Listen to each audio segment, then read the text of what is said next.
We slid to a corner table, the wood scarred, and I flipped the book open. Ink faded, pages brittle, ramblings of a man half mad.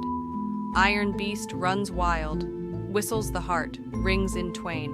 Tried to still it, failed. Left my mark, DS-13, damn me for it. My breath caught.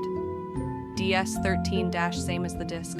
Some poor bastard from my world or close to it, caught in this mess before me.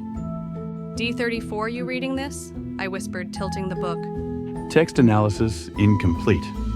It buzzed. References dual resonance. Insufficient context. Dual what? I muttered, scanning more. 2 bells, 2 tones, thought to break it. Found one, lost the other. Time ran dry. My mind snagged. Bells, tones, sound. The whistle wasn't just noise. It was a key, a rhythm tying the Wraith together.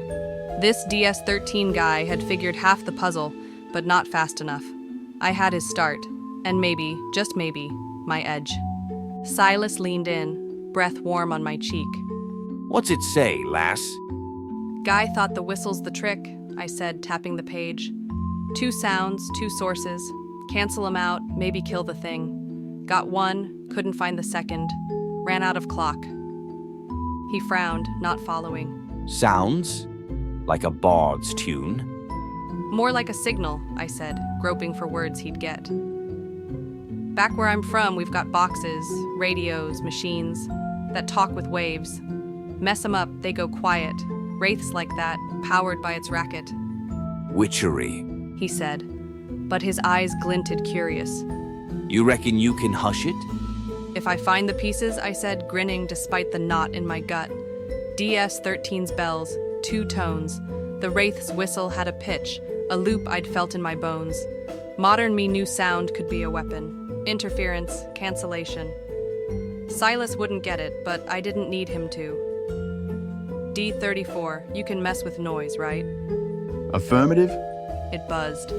Counter-frequency generation within parameters requires precise source identification. Then we're hunting bells, I said, slamming the book shut. The crone flinched across the room and I caught a mutter, "Mad lass." But I didn't care. DS-13 had been here, an incursion grunt like me, and he'd left a breadcrumb. He'd failed, sure, but I had his map and 24 hours, or less, to make it work. Where'd this tinker poke around? Silas rubbed his jaw. Depot, east of town, wrecks pile there, old haunt of the Wraith. Then we move, I said, standing. My legs ached, the gown barely clung, but adrenaline burned through me. Silas rose, tall and steady, and I liked how he didn't flinch. Gruff, sure, but game. We hit the street, the town's gloom pressing in, lamps casting long shadows that twisted like lies. The whistle crept back, sharper now, and my neck tingled harder, time slipping, the anchor pulling faint but real. The depot loomed a half-hour out, a sprawl of iron hulks, more wrecks than the clearing, their frames bent and black under a sky gone ink-dark. Vines choked a rusted tower and a cracked bell hung there, glowing faint, its tone a match for the Wraith's low wail. I grinned, feral. One down. D-34, check it, I said, lifting the pendant. It hummed, stretching into a small horn, no bigger than my hand, and pulsed, a faint buzz clashing with the bell. The glow flickered, weak but real. Got a hit? Partial resonance detected. It buzzed. Second source required for full disruption. DS-13 was right, I said, pocketing the book. 2 bells, 2 tones. Cancel the bastard out. Silas watched, brow furrowed, but I waved him off. Trust me, it's science, not sorcery. Looks sorcery to me. He said, but he smirked, a spark in his eyes. Where's t'other? Gotta be near, I said, scanning the wrecks. The whistle grew louder, a rhythm I knew too well, and the air shimmered. Damn it again. It's coming. We need that second bell. Now. Silas nodded, diving into the mess. Iron shards, splintered wood, vine-choked husks. I followed, heart pounding, the gown catching on every edge. My hands bled, scratched raw, but I didn't stop. The shimmer thickened and I knew we were out of time. Solution half-baked. but close. Found it. Silas called, hauling a smaller bell from a wreck, its glow faint but alive. "Bring it!" I yelled, gripping D-34's horn. The Wraith's wail hit, close, fierce, and we ran back to the tower, bells in hand. The ground shook, the air rippling, and I felt the anchor tug harder. Hours left, maybe minutes. "Silas, hold him steady, we're ending this." The Wraith came at us like a freight train from hell, its whistle a shriek that tore the night apart and clawed my brain raw. I stood in the depot, mud-slick and trembling, the pink gown barely clinging, sleeves shredded, hem a mess of rags, a fairy tale gone feral.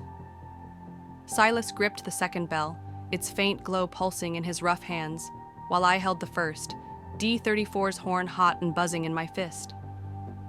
The ground quaked, iron wrecks rattling like bones, and the air thickened, jagged steam and metal roaring down, the Wraith's hunger a fist in my gut. My neck burned, the reality anchor yanking sharp, 24 hours ticking out, no slack left to give. "Silas, now!" I shouted, throat scraped dry.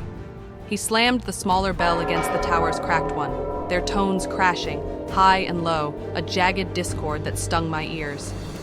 I aimed D-34's horn, its pulse a drone I'd staked everything on. "Hit it, Tin Man!" Generating counter frequency. It buzzed, stretching the sound into a harsh hum. The bells flared, glowing bright, and the Wraith loomed, full-on monstrous, iron and bone fused in a steam-screaming nightmare. Its whistle fought, a banshee howl that shook my grip, but I held tight, teeth clenched, the horn quivering. The air snapped, sharp as breaking glass, and the Wraith's form flickered, edges melting, steam bleeding to mist. One final wail, ear-splitting, then it shattered, iron shards falling soft, dissolving before they hit. Silence dropped, thick and heavy, the bells dimming to dead lumps in our hands. I let the horn fall, gasping, and it snapped back to a pendant, humming smug at my throat. My legs gave, but Silas caught me, his arm rough and solid around my waist. "Bloody hell," I panted, mud streaking my hands as I leaned into him. "We did it." "Aye, lass," he said, voice ragged, hat tipped back to show eyes wide with something like reverence. "You're a witch worth fearing." "Dumb luck and a desperate guess," I said, grinning through the ache. The depot settled, wrecks dark, vines limp, the Wraith's ghost snuffed out. My neck tingled harder, the anchor's pull biting now, but I had a breath, maybe two, to savor it. Silas eased me to a rusted bench, his touch lingering, warm against the chill. The gown slipped, a useless scrap, and I caught his smirk as he eyed it. "That frock's done for," he said, voice low, teasing. "Scarce more than a beggar's rag now. Might as well cast it off." I laughed, sharp and worn, and fired back. "If you think this is dirty, you'd faint at what I get up to on video." His brow arched, a glint of intrigue sparking, and I smirked wider, letting the hint dangle. My world, steamy shoots, late-night cuts, was a realm he'd never touch, but that flicker in his gaze said he'd chase the edge anyway. "Reckon I'd weather the view," he said, stepping close, his scent, leather, pine, iron, cutting the damp. "You're a puzzle, milady, and I've a taste for solving 'em." "Mind the pieces, they bite," I said, tilting my chin. My pulse jumped, not from the fight now, but him. Broad frame, dark eyes, a man forged from this world's grit and somehow clicking with mine. The battle had stripped us bare, and winning lit a fire. His hand slid to my hip, rough against the gown's tatters, and I didn't flinch. "D-34, turn off your sensors, you peeping pervert," I muttered, feeling it buzz once and hush. Silas's lips brushed mine, slow, then fierce, a clash of heat and dirt that drowned the forest's cold. I pressed in, fingers snagging his waistcoat, the gown slipping away as the world blurred. Just us, raw and alive. Fade to black, some victories don't need a lens, just skin and a spark. The anchor hit mid-breath, a jolt like a live wire up my spine. The world spun pink, Silas's warmth ripped away, and I landed hard, back in the basement, sprawled on cold concrete. My black leather micro miniskirt hugged my hips, the red spaghetti strap top tight across my chest. The Waygates trick, swapping rags for my own skin, mud flaking off like it had never stuck. The ring in the floor dimmed, glow fading, and D34 hung quiet at my throat. I clutched the DS13 disc, its edge biting my palm, and the Tinker's journal lay beside me, snatched in the rush. My chest heaved, lungs raw, but my head spun faster. DS13, that initials haunted ghost from somewhere close to home. He'd fought here, left his mark, and failed where I'd scraped by. Why?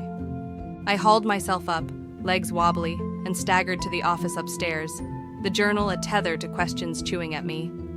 DS13, Stansbury's crew, maybe, some lost soul from the Waygates past.